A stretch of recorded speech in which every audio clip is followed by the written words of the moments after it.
వైఎస్ఆర్సీపీ అధినేత మాజీ ముఖ్యమంత్రి వైఎస్ జగన్మోహన్ రెడ్డి వాళ్ళ తూర్పుగోదావరి జిల్లాలో పర్యటించనున్నారు. దేవరపల్లి పొగాకు కేంద్రాన్ని సందర్శించి పొగాకు ధరలు, వేలం జరుగుతున్న తీరును పరిశీలించనున్నారు. కూటమి ప్రభుత్వ పాలనలో గిట్టుబాటు ధర లేక పొగాకు రైతాంగం తీవ్ర ఇబ్బందులు ఎదుర్కొంటోంది. వ్యాపారులంతా సిండికేట్గా మారి రైతులను నిలువు దోపిడీ చేస్తున్నారు. దీంతో గత నెల 22న పొగాకు రైతులు వైఎస్ జగన్ను కలిసి వారి గోడు చెప్పుకున్నారు. పొగాకు కేంద్రాల్లో జరుగుతున్న దారుణాలు చూడాలంటూ కోరారు. ఈ నేపథ్యంలోనే రైతుల విజ్ఞప్తి మేరకు దేవరపల్లి పొగాకు కేంద్రానికి వెళ్లి అక్కడ కొనుగోళ్లను పరిశీలించనున్నారు వైఎస్ జగన్.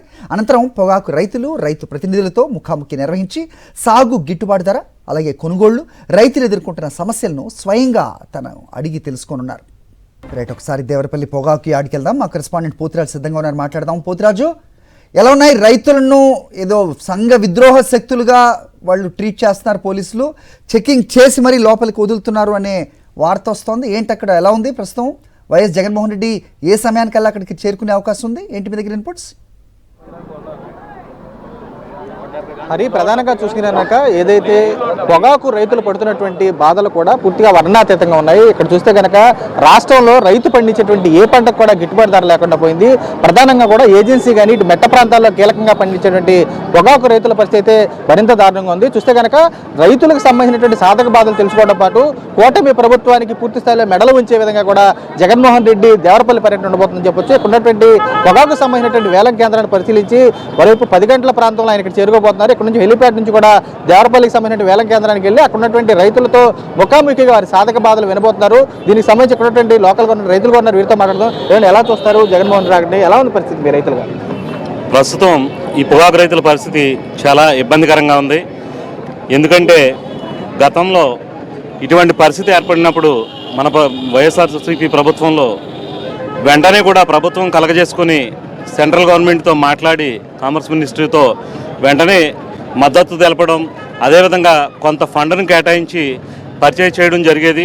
కానీ సుమారు 4-5 నెలలు మార్కెట్ ఓపెన్ అయ్యి ప్రారంభమైనప్పటికీ కూడా ఇప్పుడు కూడా కేవలం 3 నుంచి 5% వరకు మాత్రమే కొనుగోళ్లు జరుగుతున్నాయి. రైతులు పండించిన పంటకు ఒక విధంగా నష్టపోతూ ఉంటే ఈ బేళ్లను మార్కెట్కి తీసుకొచ్చి వెనక్కి తీసుకెళ్ళడం అనేది వాళ్ళకి పెద్ద ఈ ట్రాన్స్పోర్టేషన్ ఇదంతా కూడా పెద్ద సమస్యగా మారింది. రెండోది, ప్రతి సంవత్సరం ఈ ఆగస్టు ప్రారంభంలో నార్మళ్ళు పోస్తుంటారు క్రాప్ని పూర్తిగా సేల్ చేసుకుని. కానీ ఈ సంవత్సరం వచ్చేసరికి ఇప్పటికి ఇంకా వాళ్ళు 10% కూడా, కనీసం 5% అమ్మని రైతులు చాలామంది ఉన్నారు. అసలు లాస్ట్ ఇయరే ఇక్కడ సంగాయగూడెం గ్రామంలో ఒక రైతు ఆత్మహత్య చేసుకున్నారు, పొగాకు రైతు అని చెప్పి అధికార పక్షానికి సంబంధించినటువంటి రైతు నాయకులే చెప్పడం జరిగింది. కానీ ఈ సంవత్సరం వచ్చేసరికి అంతకన్నా చాలా గడ్డు పరిస్థితులు ఉన్నాయి. ఈరోజు నార్మల్ పోయడం ప్రారంభించారు తప్ప పండించిన పొగాకుని మాత్రం అమ్ముకోలేని దుస్థితిలో ఉన్నారు. కానీ ఈ పరిస్థితి గురించి ప్రభుత్వం కానీ అలాగే సెంట్రల్ గవర్నమెంట్ కానీ ఏ విధమైనటువంటి చర్యలు తీసుకుని ముందుకు నడిపించేటువంటి ప్రయత్నం చేయట్లేదు. ఈ జగన్మోహన్ రెడ్డి గారు దృష్టికి తీసుకెళ్ళగానే రాష్ట్ర వ్యాప్తంగా రైతులతో సమావేశం నిర్వహించి ఈ 5వ తారీఖున ఇక్కడికి వస్తున్నామని చెప్పగానే ట్రేడ్ 10 రూపాయలు కేజీకి పెంచడం జరిగింది.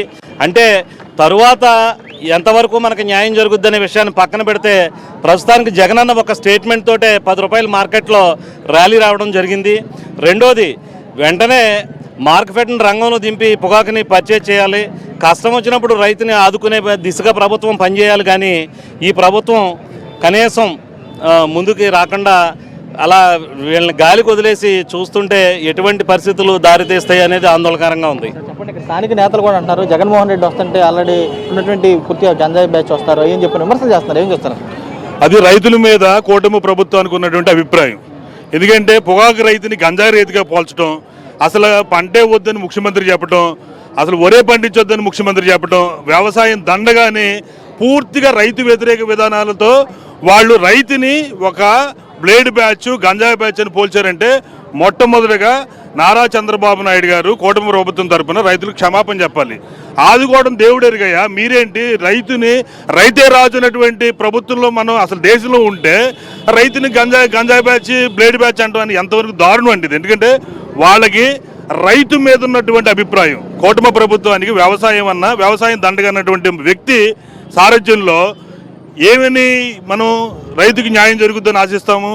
కంటి తూపు చెరిగా జగన్మోహన్ రెడ్డి గారు ప్రభంజనాన్ని తట్టుకోలేక 10 రూపాయలు అన్నారు. ఆ 10 రూపాయలు ఇంప్లిమెంట్ చేయలే.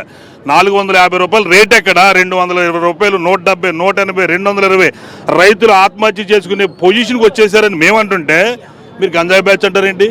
మీరు తక్షణమే స్థానిక శాసనసభ్యుడు మొదలు పెట్టుకుని కూటమి నాయకులందరూ కూడా రైతుకు బేషరతుగా మోకాళ్ళ మీద నుంచి క్షమాపణ కోరితేనే తప్ప వాళ్ళ పాపానికి ప్రాయశ్చిత్తం లేదు. మీరు ఇదే విధంగా కొనసాగితే దీని మీద పూర్తి స్థాయి కార్యాచరణతో మేము ముందుకెళ్ళి రైతు తరపున పోరాడటానికి మేము ముందుంటామని చెప్తున్నాం.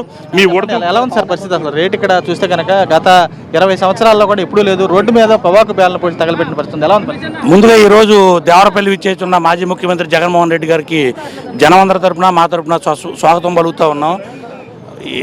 ఈ రకంగా చూసుకుంటా ఉంటే జగనన్న దేవరపల్లి గడ్డ మీద అడుగు పెట్టకముందే కూటమి ప్రభుత్వం భయపడి 10 రూపాయలు రేటు పెంచిన పరిస్థితి ఉంది. మీ చేతిలో కేంద్ర ప్రభుత్వం ఉంది, జనసేన కలిపి ఉంది, మూడు పార్టీలు కలిపి కూటమి ప్రభుత్వం ఏర్పడినా కానీ గడిచిన 2 ఏళ్లలో కూడా మీకు ఏనాడు కూడా ప్రభుత్వంలో అధికారంలో ఉన్నామని ఆనందం లేదు. ఎందుకంటే ప్రతిపక్షంలో జగనన్న ఉన్న భయంతోనే మీరు చేస్తూ ఉన్నారు. జగనన్న అడుగు పెట్టిన చోటల్లా అక్కడ యాక్వా రైతులకు కానీ ఇక్కడ పొగాకు రైతులకు కానీ జగనన్న మాట విన్నాకే మీరు జగనన్న వస్తున్నాడని తెలిసాకే మీరు భయపడి కేంద్ర ప్రభుత్వంతో మాట్లాడో లేకపోతే మీరు 5 రూపాయలు 10 రూపాయలు పెంచడం జరుగుతుంది. నిన్నటిదాకా మొన్నటి వరకు 260 రూపాయలు ఉన్న రేట్ని ఈరోజు జగనన్న రాకముందే 10 రూపాయలు పెంచిన పరిస్థితి కనపడుతూ ఉంది. ఈ జనసమూహాన్ని చూసి, ఈ దేవరపల్లిలో జనసమూహాన్ని చూసి మీరు ఖచ్చితంగా దీన్ని 350 రూపాయలు రేట్ చేస్తే కానీ పొగాకు రైతులకు గిట్టుబాటు దొరకదని చెప్పి తెలియజేస్తున్నాం. అలాగే ఇందులో ఏ గ్రేడ్, బి గ్రేడ్ అని ఉంటాయి. బి గ్రేడ్ను కూడా 30 రూపాయలు 50 రూపాయలు కాకుండా 150 రూపాయలు కొంటేనే పొగాకు రైతుకి న్యాయం చేసిన వాళ్ళు అవుతారు. ఈ రోజున దేవరపల్లి గడ్డ మీద మొత్తం 2 జిల్లాల్లో, ఏలూరు జిల్లా, రాజమండ్రి జిల్లా పొగాకు రైతులు అందరూ కూడా జగన్మోహన్ రెడ్డి గారికి వాళ్ళ బాధలు, వాళ్ళ కుటుంబ బాధలు, వాళ్ళ వ్యవసాయ బాధలు చెప్పుకోవడానికి జనసమూహం కదిలిస్తూ ఉన్నారు. ఇదైనా సరే మీ గుండెల్లో రైలు పరిగెట్టి ఖచ్చితంగా జగన్మోహన్ రెడ్డి గారు పర్యటన చూసినాకైనా సరే 350 రూపాయలు చేసి మీ చిత్తశుద్ధి, రైతుల పక్కన మీకు ఏమాత్రం చిత్తశుద్ధి ఉన్నా అది నిరూపించుకుంటారని చెప్పి తెలియజేస్తూ. ఎలా ఉంది పరిస్థితి ఇక్కడ రైతుల పరిస్థితి? రైతుల పరిస్థితి చాలా ఆగమ్య గోచరంగా ఉంది. ఈ రోజున దేవరపల్లి టొబాకో బోర్డు పరిధిలో చూస్తే పొగాకు బేళ్లు ఈ రోజు ఒక రైతు సగటున 10 బేళ్లు పట్టుకెళ్తే బోర్డుకి కనీసం ఒక్క బేలు కొనడానికి కూడా ముందుకు రాని ఈ ఐటీసీ కంపెనీలన్నీ కూడా చాలా ఇదిగా వ్యవహరిస్తూ ఉన్నాయి రైతుల పట్ల. ఇదే కానీ కొనసాగితే కనుక రైతులు ఆత్మహత్యలు చెప్పమని చెప్పి ఈ కూటమి ప్రభుత్వం రైతులు గిఫ్ట్గా ఆత్మహత్యలు చేసుకోమని చెప్పి కూటమి ప్రభుత్వం భరోసా ఇస్తుందని చెప్పి నేను తెలియజేస్తా ఉన్నాను. ఈ రోజున ఈ కూటమి ప్రభుత్వం రైతుల్ని బ్లేడ్ బ్యాచ్లుగా ఈ లోకల్ ఎమ్మెల్యే ఎవరైతే ఉన్నారో మద్దిపాటి వెంకటరాజు అన్న ఆయన రైతుల్ని నిన్న ప్రెస్ మీట్లో బ్లేడ్ బ్యాచ్గా పోల్చిన ఘనత కూటమి ఎమ్మెల్యేలని చెప్పి నేను తెలియజేస్తా ఉన్నాను. ఈ రోజున ఒక రైతు అంటే దేశానికి వెన్నెముక. అలాంటి రైతును పట్టుకొని బ్లేడ్ బ్యాచ్, గంజాయి బ్యాచ్ అని చెప్పడం అసలు ఏమాత్రం వీళ్ళకి సమంజసం అని చెప్పి నేను అడుగుతూ ఉన్నాను. రేపు ఇక్కడ స్థానికంగా ఉన్నటువంటి నేతలు కూడా ఉన్నారు, మరి రేపు తానేటి వెళ్తున్నారు. మేడం చెప్పండి, ఏ విధంగా వస్తారు ఇక్కడ పర్యటనకు సంబంధించి జగన్మోహన్ రెడ్డి పర్యటన ఏ విధంగా ఉంటారు? ఈ రోజున ఈ కూటమి ప్రభుత్వం అధికారంలోకి వచ్చిన తర్వాత రైతాంగం అంతా అంటే ఏదో ఒక్క పంటని పండించే రైతులు కాదండి. ఈ రోజున మిర్చి పండించే రైతులు కానివ్వండి, మామిడి పండించే రైతులు కానివ్వండి, పొగాకు పండించే రైతులు కానివ్వండి, వరి పండించే ఏ పంట పండించే రైతులను చూసినా కూడా ఇబ్బంది పడే పరిస్థితి ఈ రాష్ట్రంలో ఉంది కనుక రైతు పక్షాన నిలబడుతూ ఈ రోజున మా జగనన్న గోపాలపురం నియోజకవర్గానికి వస్తున్నారు. ఖచ్చితంగా రైతులకి అండగా ఉండేందుకు, రైతుల పక్షాన మరి ప్రభుత్వాన్ని నిలదీసేందుకు జగనన్న వస్తున్నారు కనుక ఖచ్చితంగా మరి రైతులందరూ కూడా స్పందించారు. అందరూ కూడా పెద్ద ఎత్తున ఇక్కడికి వస్తున్నారండి. ఈ కార్యక్రమం విజయవంతం అవుతుంది, రైతులకు కూడా న్యాయం జరుగుతుందండి. ఉన్నటువంటి స్థానిక నేతలు కూడా ఉన్నటువంటి జగన్మోహన్ రెడ్డి వస్తున్నారంటే విమర్శలు చేస్తున్నారు. జగన్మోహన్ రెడ్డి వస్తున్నారంటే ఇక్కడ బ్లేడ్ బ్యాచ్ వస్తారా ఏం చెప్పని స్థానికంగా టీడీపీ నేతలు విమర్శలు చేస్తున్నారు. ఏం చేస్తారు అంటే జనరల్గా ఇప్పుడు జగనన్న అంటే జనంలో ఎంత అభిమానం ఉందో ఈ మధ్య కాలంలోనే మరి అన్న శ్రీకాకుళం వెళ్ళడానికి వైజాగ్ నుండి బయలుదేరినప్పుడు ఎన్ని గంటలు జన సందోహం ఆయనతో నడిచారు, ప్రయాణం చేశారు. ఆ కార్యక్రమాన్ని చూసాం. అది చూసిన తర్వాత వీళ్ళకి వెన్నులో వణుకు పుట్టిందండి. అందుకని ఇక్కడ కూడా అట్లానే ఉంటారని భయంతో ఆంక్షలు విధిస్తూ రకరకాలుగా మాట్లాడుతూ ఈ రోజున రైతాంగానికి కూడా ఆ పేరు ఆపాదించడం అనేది చాలా బాధాకరం. అంటే ఈ రోజున రైతులందరికీ పక్షాన ప్రతిపక్ష నాయకుడిగా జగనన్న ఇక్కడికి వచ్చి మాట్లాడాలి, వాళ్ళ బాధలు తెలుసుకోవాలి, వాళ్ళ కష్టాలు తెలుసుకోవాలని జగనన్న వస్తుంటే మరి రైతాంగం అంతా కూడా అంటే ఉమ్మడి పశ్చిమ గోదావరి జిల్లాలో కానివ్వండి, తూర్పుగోదావరి జిల్లాలో ఉన్న ఎవరైతే పొగాకు పండించే రైతులు ఉన్నారో వారందరూ కూడా ఇక్కడికి రావడం జరుగుతుంది. వారందరినీ కూడా మరి ఇలా బ్లేడ్ బ్యాచ్, గంజాయి బ్యాచ్తో పోల్చడం అనేది చాలా బాధాకరం.